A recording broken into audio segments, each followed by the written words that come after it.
बिस्मिल्लाहिर्रहमानिर्रहीम। अस्सलाम वालेकुम नादरीन, आप यूट्यूब चैनल देख रहे हैं। मैं इमरान खान हूँ। नादरीन, इमरान खान साहब के जो वकील हैं सलमान सफदर साहब, बैरिस्टर सलमान सफदर, मैं इन्हें अच्छी तरह जानता हूँ। ये बड़े काबिल वकील हैं। इन्होंने सैकड़ों मुकदमात इमरान खान साहब के लड़े हैं और अब इन्होंने एक बहुत बड़ा दावा किया है। दावा उनका यह है कि इमरान खान साहब की अब रिहाई हो जाएगी कानून के मुताबिक। यानी अगर कानून के मुताबिक चलें तो इमरान खान साहब की रिहाई बिल्कुल मैच्योर हो चुकी है। जनवरी से दोनों मियां बीवी ने, इमरान खान साहब ने और बुशरा बीबी ने, अपनी जमानत हासिल करने के लिए दरखास्त दी हुई है और 8-9 माह के बाद अलकादर की हेयरिंग होने जा रही है कल के दिन इस्लामाबाद हाई कोर्ट में। और दोनों की जमानत जो है वो कंफर्म है। यानी अगर कोई रुकावट अदालत की जानिब से ना डाली गई तो दोनों को जमानत मिल जाएगी और उनकी रिहाई मैच्योर हो जाएगी। यानी असूलन और कानूनी तरीके से इमरान खान साहब को कल रात तक जेल से बाहर आ जाना चाहिए। ये तो बात है वो जो सलमान सफदर साहब कह रहे हैं, या बाकी कानून को जानने वाले लोग या कानूनदान या वकला वो यही बात करते हैं कि इसी तरह जमानत हो जाती है। फिर दूसरा, एक खातून की जमानत को 10 माह तक रोके रखना, यह भी एक नेक्स्ट लेवल की नाइंसाफी है जिसकी कोई और मिसाल नहीं है, जो बुशरा बीबी के साथ किया गया। फिर देखें ना, इसमें आप एक दो चीजों पे और गौर करें। अच्छा, क्या इमरान खान छूटेंगे या नहीं छूटेंगे, मैं आपको भी बताता हूं। यहां पे इमरान खान साहब से कानूनी इंतकाम लिया जा रहा है। तोशाखाना केस में पैटर्न इन चीफ जनाब इमरान खान साहब को एक ही हकायक पर मुकदमा में तीसरी बार ट्रायल किया जा रहा है। यानी मुकदमा एक ही नौयत का है, अब तीसरी मरतबा इमरान खान साहब को उस पर ट्रायल किया जा रहा है। तोशाखाना में फर्ज करें कि एक वजीर आजम है, वो 200 चीजें ले गया। वैसे इतनी चीजें तो नहीं ले जाते, लेकिन 200-300 चीजें भी ले जाते हैं। शरीफ खानदान जितना सामान तोशाखाना से ले गया, अगर हर चीज पे एक एक मुकदमा बनाया जाए तो अगले 200 साल उनके ऊपर मुकदमा जो है वो चलते रहेंगे। ये जो काकड़ साहब आए थे निगरान वजीर आजम, ये जो सामान ले गए, अगर इसी तरह एक एक करके मुकदमा बनाया जाए तो ये भी इनकी बाकी जिंदगी और इनकी नस्लें यही मुकदमे ही लड़ते रहेंगी। इमरान खान साहब पे एक ही मुकदमे को 3 दफा चलाया गया। यानी पहली मरतबा एक जज हमायूं दिलावर साहब ने 3 साल की सजा सुनाई इसी मुकदमे में। फिर जरा इसको ट्विस्ट करके दोबारा लाया गया और फिर जज जो है बशीर साहब, उन्होंने 14 साल की सजा सुना दी इसी मुकदमे में। और अब तीसरी मरतबा एक और जज के साथ यही मुकदमा लाके फिर अडियाला जेल में ट्रायल किया जा रहा है। तो इमरान खान पाकिस्तान की वाहिद शख्सियत है, दुनिया का आप समझ लें, जिसको एक ही मामले में तीसरी मरतबा ट्रायल किया जा रहा है। एक ही नौयत का, एक ही चीज का, एक ही मुकदमा है और तीसरी मरतबा वो ट्रायल हो रहे हैं। इमरान खान साहब के वकील ने एक और बड़ी अजीब बात बताई। उन्होंने कहा, ये 2 टोटल गवाह हैं जो इमरान खान साहब के खिलाफ आते हैं, जो काबिल जिक्र है, बाकी तो सारे झूठे ही साबित हो गए हैं। एक इनामुल्लाह शाह, ये इमरान खान साहब के साथ ही होता था। एक सुहेब अब्बासी। अच्छा, ये जब भी आते हैं ना अदालत में तो इनसे कोई सवाल किया जाता है तो कहते हैं जी आज हमें सिर्फ इस तोहफे की हद तक याद है, चीजें पिछली हम भूल गए। इंसानी याददाश्त है ना, अब ये किसी इदारे की तरह तो काम करते नहीं, आम लोग हैं। तो ये ऐसे गवाह हैं जिनको जो चीजें याद दिला के भेजी जाती हैं कि प्रोसिक्यूशन आपसे ये पूछेगी, आपने ये जवाब दे देना है, जज आपसे ये पूछेगा, आपने ये जवाब दे देना है। इस तोहफे से मुतालिक आपसे जो भी बातें होंगी वो अपने आप को याद दिला दी हैं। अगर उनसे कोई सवाल करता, फलानी चीज का बताओ जी, वो मुझे याद नहीं है, ये वाली बात बताओ, मुझे याद नहीं है, वो जो पिछली तुमने गवाही दी थी एक और, वो भी मुझे याद नहीं है, क्योंकि झूठ याद नहीं रहता। लिहाजा इन्हें एक ही तोहफे के ऊपर तैयारी करवा के भेजा जाता है और ये आगे बता दें जी इस तोहफे की हद तक हमें सिर्फ मालूमात है। अब अंदाजा करें गवाह भी इनके पास कैसे कमजोर है। जजों को तो ऐसे गवाहों को नॉर्मली जज उठा के अंदर कर देते होते हैं झूठी गवाही में और गुमराह करने में अदालत को। इस जुर्म के अंदर भी ये बंदे अंदर हो जाते हैं, लेकिन यहां पे जनाब काम चल रहा है क्योंकि एस्टेब्लिशमेंट इसके पीछे खड़ी है। अच्छा, अब ये वकला को लगता है कि बहुत बड़ा दावा है कि इमरान खान साहब रिहा हो जाएंगे कल के दिन में, लेकिन क्या हो जाएंगे? तो मेरी दानिश में ऐसा नहीं होगा। इमरान खान साहब की रिहाई ऐसे नहीं होगी। अगर किसी वक्त इमरान खान साहब रिहा होंगे भी ना और एस्टेब्लिशमेंट पे बहुत ज्यादा दबाव होगा इमरान खान साहब को रिहा करने का, तो एस्टेब्लिशमेंट उससे पहले जो एस्टेब्लिशमेंट के अपने बहुत सारे ऐसे लोग हैं जो एस्टेब्लिशमेंट के वफादार हैं या एस्टेब्लिशमेंट जिन लोगों के साथ कंफर्टेबल है, उन लोगों की इमरान खान के साथ तवातर के साथ मुलाकातें शुरू करवा देगी, उन लोगों को रेलिवेंट करेगी और एस्टेब्लिशमेंट कोशिश करेगी कि इमरान खान की रिहाई, चाहे इमरान खान की अपनी जदोजहद के नतीजे में हो, चाहे अवामी जदोजहद के नतीजे में हो, चाहे सोशल मीडिया, आलमी, ओवरसीज पाकिस्तानी और इंटरनेशनल और नेशनल प्रेशर के नतीजे में हो, कुछ भी हो, पाकिस्तान की एस्टेब्लिशमेंट कोशिश करेगी कि इसका क्रेडिट वो अपने लोगों को दे जो पाकिस्तान तहरीक इंसाफ में है, या कम से कम ऐसे लोगों को इसका क्रेडिट दे या उनको हीरो बनाए जो पाकिस्तान तहरीक इंसाफ के अंदर एस्टेब्लिशमेंट के एसेट्स हैं। कोशिश वो ये करेगी। लेकिन सोशल मीडिया का दौर है, लोग सारा कुछ खोल कर रख देते हैं। इमरान खान साहब खुद बड़े समझदार हैं। अलीमा खानम बाहर आई और उन्होंने आकर कुछ बातें बताई, इनमें कुछ चीजें बड़ी इंपॉर्टेंट हैं। एक तो देखें, मुझे नहीं लगता कि इमरान खान साहब की ऐसी रिहाई होगी। मेरे ख्याल में अलीमा खानम को भी यही लगता है और उन्होंने भी ये कहा कि ये तोशाखाना में इमरान खान साहब को पहले सजा देंगे और उसके बाद फिर अल कादर में जमानत मिलेगी, वरना ये होगा नहीं। क्योंकि बुशरा बीबी को भी अभी अंदर रखना है, वरना बुशरा बीबी को तो अब तक बाहर आ जाना चाहिए था।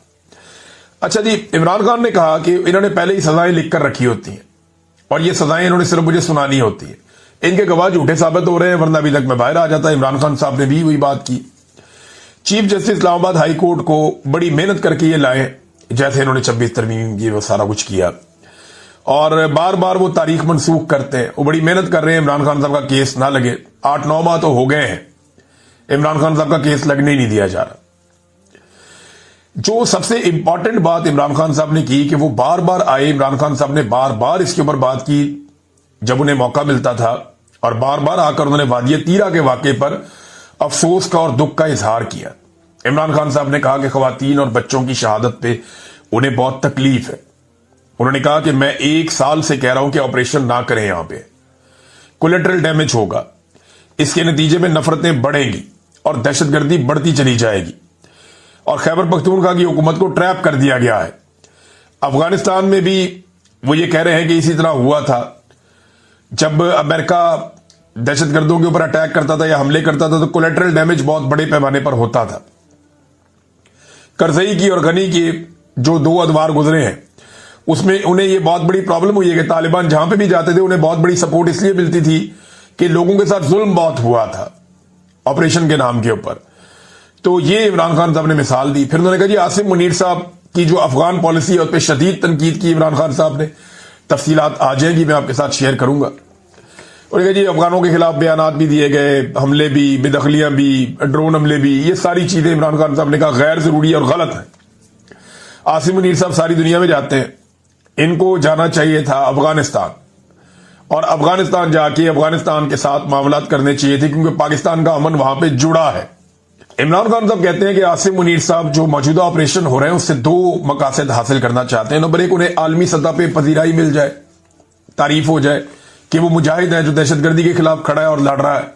तो ये ऑपरेशन शुरू करके वो एक ये तासुर बनाना चाहते हैं आलमी सतह पे। नंबर 2, पाकिस्तान तहरीक इंसाफ की मुकम्मल तबाही इससे उनको हासिल होगी, क्योंकि तहरीक इंसाफ जो है वो खैबर पख्तूनख्वा में उनकी हुकूमत है। तो फर्ज करें अगर सोलर टैक्स जो हुकूमत लगाने जा रही है, या जो कुछ भी हुकूमत कर रही है सोलर टैक्स के नाम के ऊपर, अगर कोई आदमी नहीं देता तो हुकूमत क्या करेगी? लोग सवाल पूछते हैं ना, हुकूमत क्या करेगी? हुकूमत के लोग आएंगे, घर से आगे सारे सोलर खोलेंगे, उतारेंगे, गाड़ियों में रख के साथ ले जाएंगे, ये करेंगे? या सूरज के ऊपर कपड़ा डाल के उसको अंधेरा कर देंगे, जनाब सूरज की रोशनी आपके लिए बंद हो गई है? क्या करेंगे? मसनूई बादल बनाएंगे, बना के लाके सूरज के आगे खड़े कर देंगे? किस तरह करेंगे? ये इंतहाई नामुनासिब है। या तो आप मुल्क के अंदर पूरी बिजली दे रहे हो, सस्ती बिजली दे रहे हो, तो फिर आप ये कहें जनाब आप अपनी बिजली पैदा नहीं कर सकते, क्योंकि आप अपनी बिजली पैदा करेंगे तो आप हमारी बिजली नहीं खरीदेंगे, हमने आपके लिए इजाफी बिजली बनाई हुई है और बहुत सस्ती बिजली हम आपको दे रहे हैं। या तो आप ये कर रहे होते। बिजली की कीमत आपने 4 गुना बढ़ा दी है। 1 यूनिट इस्तेमाल करते हैं, 3 यूनिट के हम पैसे देते हैं। लोड शेडिंग उसके बावजूद हो रही है, और गवर्नमेंट ने खुद पॉलिसी बनाकर लोगों को मजबूर किया कि वो सोलर लगाएं। कई लोग तो बेचारे ऐसे ये कहते हैं जी अमीरों को हम निशाना बना रहे हैं। बहुत सारे ऐसे लोग हैं जिन्होंने अपने जेवर बेच के, अपना कीमती सामान बेच के उन्होंने सोलर लगाए अपनी छतों के ऊपर कि चलो बिलों से तो हमेशा के लिए हमारी जान छूट जाएगी, कि हमें बिल नहीं देने पड़ेंगे। वो 25-30 साल का एक फॉर्मूला हमारे पास आ गया, हम बिल नहीं देंगे और इसको मेंटेन करके एक नए तरीके से चलेंगे। वो बेचारे जिन गरीबों ने लगाए हुए थे उनके सारे अरमान तोड़ दिए, उनकी जमा पूंजी भी खर्च करवा दी सोलर के ऊपर, और अब उन्हें डबल पैसा पड़ रहा है। सोलर पे अलग पड़ गया, सरकार अलग से उनकी जेब काटने के लिए आ गई है। इमरान खान साहब के बेटों ने कुछ इंटरव्यूज दिए, मैं उसके बारे में भी बात करता हूं, लेकिन उससे पहले गंदम की खरीदारी का वक्त आ गया। निजी कंपनियां कुछ खरीदारी के लिए सामने आई हैं, मगर अभी तक की जो कार्रवाई डाली जा रही है ना, मेरी कुछ किसानों से बात हुई है, उससे ऐसा लगता है कि हुकूमत और माफिया मिलकर किसान की कमर तोड़ने वाले हैं। ये मैं वक्त से पहले खबरदार कर रहा हूं, मैंने पिछले साल भी बताया था कि ये किसान को बहुत बड़ा डैमेज करने वाले हैं, और पिछले साल इन्होंने किसान को डैमेज कर दिया था। इस साल किसान बड़ी मुश्किल से खड़ा हुआ है, क्योंकि सैलाब की वजह से उसकी जमा पूंजी पहले ही जाया हो गई थी, और बड़ी मुश्किलों से कर्जे पकड़ के उधार लेके किसान ने अपनी गंदम लगाई हुई है, और अब उसको लूट मार करने का जो टाइम आ गया है, ऐसा लगता है कि किसान की कमर तोड़ देंगे माफिया और हुकूमत मिलके। मगर अपोजिशन इस सारी सूरत में गायब है। बिजली के खौफनाक बिलों का मामला आया, अपोजिशन गायब। सोलर के ऊपर टैक्स लगाने का मामला आया, अपोजिशन गायब। गैस के बिलों पर अपोजिशन गायब। बिजली की लोड शेडिंग पर अपोजिशन गायब। पेट्रोल की कीमतों पर अपोजिशन गायब। इस्लामाबाद रावलपिंडी की बंदिश, अपोजिशन गायब। दर्जनों शहरी एहतजाज के दौरान चौथी मरतबा पाकिस्तान में गुज़िश्ता 3 सालों में शहीद हो गए, अपोजिशन गायब। पाकिस्तान तहरीक इंसाफ के लोगों ने आखिरी एहतजाज इमरान खान की फैमिली के खिलाफ किया था, मुझे जहां तक याद है। यानी इमरान खान की फैमिली ये क्यों करती है, वो क्यों करती है, आखिरी एहतजाज उन्हीं के खिलाफ देखा है मैंने। स्ट्रीट मूवमेंट का कोई इल्म नहीं वो किधर गई। एक इमरान खान ने हुक्म दिया था स्ट्रीट मूवमेंट चलाई जाए, तो स्ट्रीट मूवमेंट के नाम के ऊपर जाके थोड़ी सी पॉलिटिकल एक्टिविटी करते हैं और कह देते हैं जनाब ये स्ट्रीट मूवमेंट चल रही है, वो भी गायब हो गई है। किसी बात के ऊपर इन्होंने अभी तक अपोजिशन नहीं की। देखें, अगर अपोजिशन नहीं करनी तो घर जाए। अवाम का बजट क्यों खा रहे हैं, तनख्वाहें क्यों ले रहे हैं, अवाम के वसाइल क्यों ज़ाया कर रहे हैं। यानी इतने वसाइल ज़ाया करने से बेहतर है अगर आपने अपोजिशन नहीं करनी तो आप घर चले जाए। मुझे कभी कभी ऐसा लगता है कि पाकिस्तान तहरीक इंसाफ को, क्योंकि पाकिस्तान के अवाम ने हुकूमत बनाने के लिए मैंडेट दिया था, लेकिन आसिम मुनीर साहब ने उनका मैंडेट छीन के इनको अपोजिशन में बैठा दिया। लेकिन आज भी शायद पाकिस्तान तहरीक इंसाफ ज़हनी तौर पर हुकूमत में बैठी हुई है, क्योंकि वो हुकूमत के खिलाफ किसी किस्म की ना कोई तहरीक चलाती है, ना हुकूमत को किसी किस्म का कोई टफ टाइम देती है। किसी एक मामले के ऊपर ये गरीब पाकिस्तानियों के साथ, मजबूर पाकिस्तानियों के साथ खड़े हुए हो। स्कूल इन्होंने बंद कर दिए, पेट्रोल की कीमतें कहां से कहां लेकर चले गए। आज भी मंडी में आज भी उतनी नहीं है जितनी इमरान खान के दौर में थी। सारा कुछ इन्होंने करके देख लिया, जो इन्होंने अवाम का कचूमड़ निकालना था इन्होंने निकाल दिया, लेकिन अपोजिशन खड़ी नहीं हुई। ये बहुत अफसोसनाक है। पाकिस्तान तहरीक इंसाफ की जिस तरह की अपोजिशन है ना, कोई भी हुकूमत होगी पाकिस्तान में वो दुआएं करेगी और कोशिश करेगी कि हमें इसी तरह की अपोजिशन मिल जाए। अब जरा इमरान खान साहब के बेटों की बात सुन लें। इमरान खान साहब के बेटों ने इंटरनेशनल मीडिया को एक मरतबा फिर इंटरव्यू दिया। उन्होंने कहा तकरीबन 4 साल हो गए हमने अपने बाप को नहीं देखा, हमारी उनसे बात तक नहीं होती। ईद पर हमारी थोड़ी देर के लिए वालिद से बात हुई थी। हमारी जब इमरान खान से बात हुई तब उन्हें आंख का शदीद मसला हो चुका था। उनकी कोशिश है, यानी पाकिस्तानी एस्टेब्लिशमेंट की वो बात कर रहे हैं, कि आलमी सतह पर अपना इमेज बेहतर करें और इंसानी हकूक की खिलाफ वर्जियों और जमहूरियत की जो वो गुज़िश्ता चंद सालों से तौहीन कर रहे हैं उससे दुनिया की तवज्जो हटा सके, इसलिए ये भाग दौड़ भी कर रहे हैं आजकल। मेरे वालिद मुल्क के सबसे मकबूल इंसान है, कासिम खान ने कहा, और वो इस करप्ट निज़ाम के खिलाफ खड़े हैं जिसे ये सब मिलकर बरकरार रखना चाहते हैं। ये एक करप्ट रियासत है जिससे वो जितना हो सके फायदा उठाते हैं और इसे इन लोगों में तकसीम करते हैं, वो आपस में तकसीम करते हैं लूट मार करके। हमारे वालिद अपनी बिनाई का 80% खो चुके हैं। वो कई महीनों से अपनी आंख के बारे में शिकायत कर रहे थे, लेकिन उन्हें नजरअंदाज किया जाता रहा। अब जाकर उनका इलाज शुरू किया गया है, जो कि वक्त पर होना चाहिए था, मगर देर से हुआ। उनकी आंख की हालत अच्छी नहीं है। हमें इस बात की कोई मालूमात नहीं कि यह मसला क्यों पेश आया। हमें कोई मेडिकल रिपोर्ट भी फराहम नहीं की गई। सब कुछ छुपाया जा रहा है। इमरान खान के बेटों ने ये इंटरव्यू दिया चैनल 4 को। इसके बाद जो इमरान खान साहब के बेटों ने कहा वो भी आप सुन लें। उन्होंने कहा जी कि पाकिस्तानी हुकूमत ने हमें पाकिस्तान जाने पर गिरफ्तार करने की धमकी दी हुई है। उन्होंने कहा कि अगर आप पाकिस्तान आए तो आपको गिरफ्तार कर लिया जाएगा। हम फिर भी पाकिस्तान जाना चाहते हैं, लेकिन अब हुकूमत पाकिस्तान हमें किसी भी किस्म की स्पेस देने के लिए तैयार नहीं है और हमारा वीजा भी जारी नहीं किया जा रहा।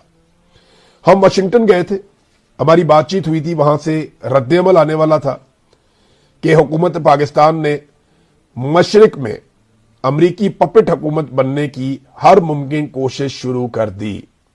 वो कहते नहीं, हम अमेरिका गए थे, हमने वहां जाके बातचीत की थी ह्यूमन राइट्स के हवाले से, हमें लग रहा था बातचीत बन जाएगी, हमारे साथ उनके साथ वादे भी किए गए थे। मैंने आपको तब रिपोर्ट भी किया था, ओवरसीज पाकिस्तानियों ने भी बताया था, और मैंने उनके हवाले से आपको ये दावे उनके रिपोर्ट किए थे कि उनका ये दावा है कि कॉल आने वाली है और वो अमेरिका में हालात जो है वो तब्दील होने वाले हैं। तो ये डोनाल्ड ट्रंप ने बहुत दावे और बड़े वादे किए थे डोनाल्ड ट्रंप ने पाकिस्तान तहरीक इंसाफ के लोगों से, जो उन्हें जाकर मिलते थे।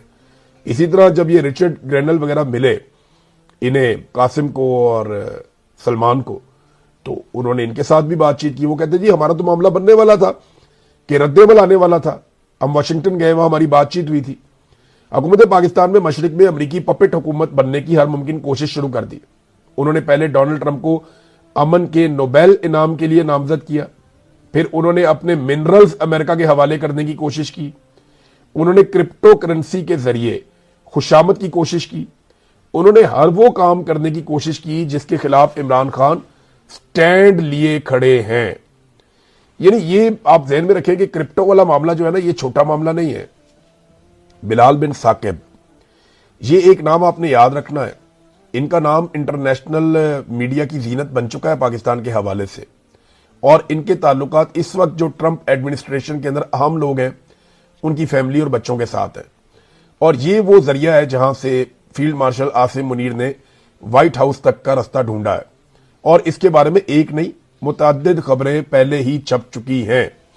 नाज़रीन, एक और बात इमरान खान के बेटे ने कही। उन्होंने कहा जी फरवरी में जब इमरान खान को रात के अंधेरे में सरकारी अस्पताल लाया गया तो एक नौजवान ने गाड़ियों की वीडियो बना ली, इन्होंने उसको भी उठा लिया और आज तक उसे नहीं छोड़ा गया। ये हैदर सईद की बात कर रहे हैं, वो बेचारा वीडियो बनाया, उसके बाद उसको भी गिरफ्तार कर लिया।